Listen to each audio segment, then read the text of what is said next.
நடிகரும் தமிழக வெற்றி கழகத்தின் தலைவருமான விஜய் அவர்களின் மனைவி சங்கீதா விஜய் கடந்த பிப்ரவரி 24 செங்கல்பட்டு நீதிமன்றத்தில் விவாகரத்து கோரி மனு தாக்கல் செய்தார்.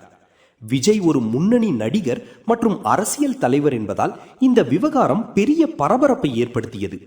தனது மனுவில் விஜய்க்கு மற்றொரு நடிகையுடன் தொடர்பு இருப்பதாகவும் அது குறித்து கேட்டபோது தன்னை மனரீதியாகவும் பொருளாதார ரீதியாகவும் பாதித்ததாகவும் சங்கீதா குற்றம் சாட்டியுள்ளார். மேலும் அந்த தொடர்பை முடித்து விடுவதாக விஜய் வாக்குறுதி அளித்தும் அதை நிறைவேற்றவில்லை என்றும் தெரிவித்துள்ளார். ஆனால் இந்த குற்றச்சாட்டுகள் குறித்து விஜய் மிகவும் சாதாரணமாகவே பிரதிகரித்ததாக கூறப்படுகிறது.